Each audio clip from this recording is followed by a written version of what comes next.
اچھا ابھی یہ آپ دیکھیں گے یہ کس طریقے سے علماء یہود کی کلاس لی جا رہی ہے. آپ اس کو یہ سمجھیں کہ اگر نبی علیہ السلام کے بعد کوئی نبی آنا ہوتا تو اس امت کے بارے میں اس کتاب کے اندر جو کچھ آنا تھا نا کہ تسی یہ کیتا تھوڑے مولوی نے کیتا اے آیا ہے. اور یہی حکمت ہے کہ قرآن کے شروع میں سورہ بقرہ ہے, اللہ نے بتایا کہ تم سے بھی لاڈلی ایک امت تھی اپنے زمانے کی, لیکن جب اس نے انبیاء کی تعلیمات کو چھوڑ دیا, کتابوں کو پس پش ڈال دیا, تو دیکھو پھر ان کا ہم نے کیا حشر کیا. وہ آگے آ رہا ہے, یا بنی اسرائیل, اے حضرت یعقوب علیہ السلام کی اولاد, اذکروا نعمتی التی انعمت علیکم, یاد کرو اس نعمت کو جو ہم نے تم پر کی تھی, وانی فضلتکم علی العالمین, اور ہم نے تمہیں تمام جہان والوں پر جو اپنے زمانے کے لوگ تھے سب پر فضیلت دی تھی, کتابیں دی, تم میں پیغمبر مبعوث کیے, جنتی خوراکیں تمہیں کھلائیں, لیکن تم نے حرام خوری کی, بعد میں نمک حرامی کی. وہ آئے گا کہ انہوں نے نمک حرامی کیسے کی ہے. یہ اللہ تعالیٰ نے بتایا کہ امت جب بگڑتی ہے نا تو اس کے ساتھ کیا ہوتا ہے, اور صرف بگڑنے کے اوپر عذابات نہیں سنائے جا رہے, وہ بگڑے کیسے کیسے وہ بھی بتائے جا رہے ہیں, اور وہ ساری خرابیاں من و عن اس امت میں بھی موجود ہیں. بخاری و مسلم میں حدیث ہے, تم بھی اگلے لوگوں کے راستے پہ چل پڑو گے قدم بقدم بالشت بر بالشت, حتیٰ کہ اگلے لوگوں میں کوئی گوہ کے سوراخ میں داخل ہوا تو تم بھی وہی کام کرو گے. صحابہ کرام علیہم رضوان نے پوچھا یہ اگلے لوگوں سے مراد کیا یہود و نصارہ ہے؟ آپ نے فرمایا اگر وہ مراد نہیں ہے تو اور کون سے لوگ مراد ہیں؟ یعنی وہی خرابیاں, وہی پیٹرن اس امت میں, کیونکہ بیسک ہیومن انسٹنکٹ تو چینج نہیں ہوئی نا. آج سے اگر 10,000 سال پہلے سیکس پوٹنٹ جذبہ تھا تو آج بھی اسی طریقے سے وہ پوٹنٹ جذبہ ہے. آج سے 10,000 سال پہلے بھی ارج ٹو ڈومینیٹ, کہ میرا حکم چلے باقی سب نیچے لگے میرے, اگر یہ سب سے پوٹنٹ جذبہ تھا تو آج بھی اسی طریقے سے موجود ہے. اس وقت فرعون و نمرود تھے, آج ٹرمپ موجود ہے. صرف کریکٹر بدلتے ہیں, نام بدلتے ہیں, اور وہ جو کردار ہے نا وہی رہتا ہے. اس لیے آپ دیکھیں کہ الہامی کتابیں کبھی پرانی نہیں ہوتی ہیں, کیونکہ یہ ہیومن نفسیات کے ساتھ ڈیل کر رہی ہوتی ہیں. ہیومن انسٹنکٹس تو چینج نہیں ہونی. آج بھی لوگوں کا مسئلہ روٹی کپڑا مکان ہے, آج سے 1000 سال پہلے بھی یہی مسئلہ تھا. اور جس کے پاس یہ بیسک نیڈز پوری ہو جائیں اس کا اگلا مسئلہ عیاشی شروع ہو جاتا ہے, چاہے عورت کی شکل میں ہو, شراب کی شکل میں ہو, جوئے کی شکل میں ہو, طاقت حاصل کرنے کی شکل میں ہو.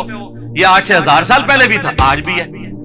یہی وجہ ہے کہ الہامی کتابیں کبھی پرانی نہیں ہوتی, یہ ہمیشہ ہر زمانے کے لیے ایپلیکیبل ہوتی ہے, کیونکہ ہیومن انسٹنکٹ تو وہی رہنی ہے نا, انسان تو وہی ہے نا, کوئی نئی مخلوق تو آگے بعد نہیں ہوگی نا.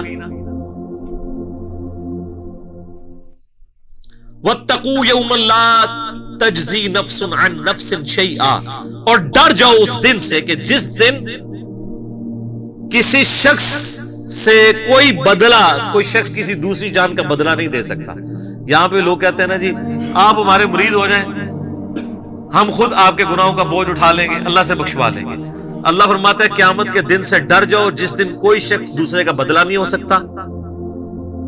حتیٰ کہ بخاری مسلم میں حدیث ہے, سیدہ فاطمہ جنتی عورتوں کی سردار ہے, اور بخاری اور مسلم میں موجود ہے سیدہ عائشہ سے سیدہ فاطمہ سلام اللہ علیہ جنتی عورتوں کی سردار ہے. اور بخاری اور مسلم میں موجود ہے کہ سیدہ فاطمہ سے نبی علیہ السلام نے فرمایا اے میری بیٹی فاطمہ, میرے مال سے جو کچھ لینا ہے نا وہ لے لے, وہ تو اس کا مالک تو میں ہوں, لیکن آخرت کے دن اگر اللہ نے تجھے پکڑ لیا تیرے اعمال کے سبب تو میں تیرے کچھ کام نہیں آؤں گا. تو قرآن میں لکھا ہوا ہے. سیدہ فاطمہ کو تو کہا جا رہا تھا, سنایا ہمیں جا رہا تھا کہ اگر سب سے زیادہ رشتہ داری کا بینیفٹ کسی کو مل سکتا تھا نا تو سیدہ فاطمہ تھی, لیکن ان کو بھی بتا دیا گیا کہ اعمال کے بارے میں کھلی چھٹی نہیں ہے. اور سیدہ فاطمہ کو تو چھوڑ دیں, قرآن میں 3 دفعہ آیت آئی ہے نبی علیہ السلام کے بارے میں, سورۃ الانعام کے اندر, سورہ الزمر کے اندر, سورہ یونس کے اندر. قل انی اخاف ان عصیت ربی عذاب یوم عظیم, اے نبی تم فرماؤ کہ مجھے خود ڈر ہے اس بات کا کہ اگر میں نے بھی اپنے رب کی نافرمانی کی تو بڑے دن کا عذاب مجھے بھی آ پکڑے گا. سر مجھے بتائیں آپ کا اور میرا رب اس سے زیادہ کس لیول پہ آ کے آپ کو سمجھائے؟ نبی علیہ السلام سے بڑھ کے کسی کا مرتبہ ہے؟ تو یہ جو آپ کو جنت کی گارنٹیاں دیتے پھر رہے ہیں, یہ کتنے بڑے مجرم ہیں. ان کو کہ نبی علیہ السلام کے بارے میں کہا جا رہا ہے. کیوں کہا جا رہا تھا؟ تاکہ تم لوگ یہ کلیم نہ کر لینا کہ ایسی کچھ کر سکتے ہیں. اس دن سے ڈر جاؤ جس دن کوئی جان دوسری جان کا بدلہ نہیں ہوگی. ولا یقبل منها شفاعت، اور کسی کی سفارش قبول نہیں کی جائے گی. سفارش کیوں کی جاتی ہے؟ آپ دنیا میں کسی شریف آدمی کی سفارش کے لیے تھانے جاتے ہیں تو ایس ایچ او سے جا کے کیا کہتے ہیں کہ میں ایسے اچھے طریقے سے جانتا ہوں، آپ کو غلط فہمی ہوئی ہے، میں گارنٹی دیتا ہوں یہ بندہ اس طرح کا نہیں تھا، اس پہ جھوٹا الزام لگا ہے. یہ کہتے ہیں نا. اس طرح کی سفارش اللہ کے سامنے کون کر سکتا ہے کہ یا اللہ جی تواڈے فرشتہ نوں بھلیکھا لگ گیا، ایویں انہوں نے گناہ لکھ لینے. مینوں پتہ ہے بڑا چنگا بندہ ہے، اتنی لمبی داڑھی سی تھی، پگڑی نہیں دیکھی کڈا نورانی چہرہ تھا. یہ اللہ کو کہہ سکتا ہے؟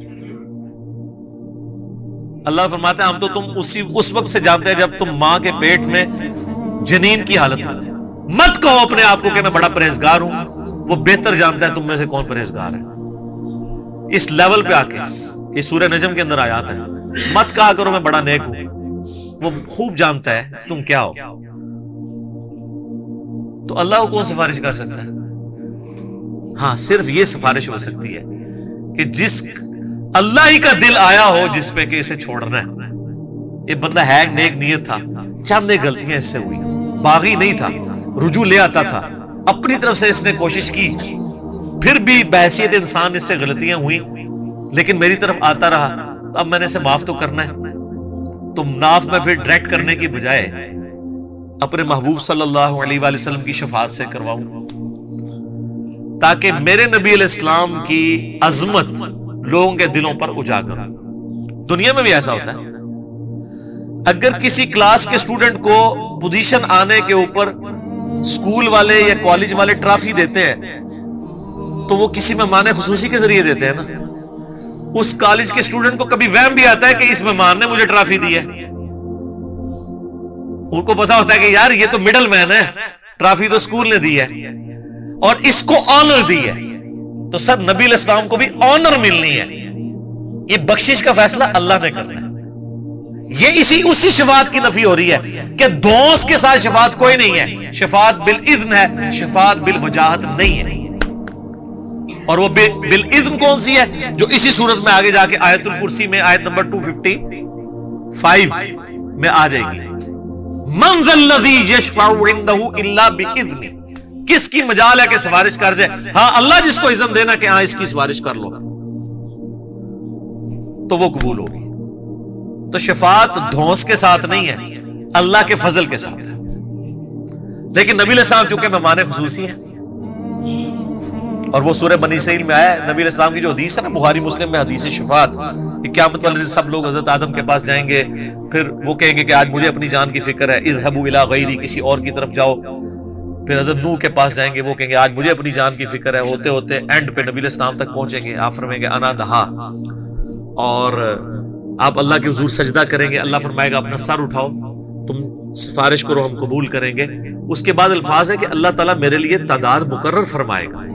اللہ بتائے گا مجھے. دھونس نہیں ہے سر. اللہ کو کس کی دھونس ہے؟ اسے کہتے ہیں شفاعت بالاذن.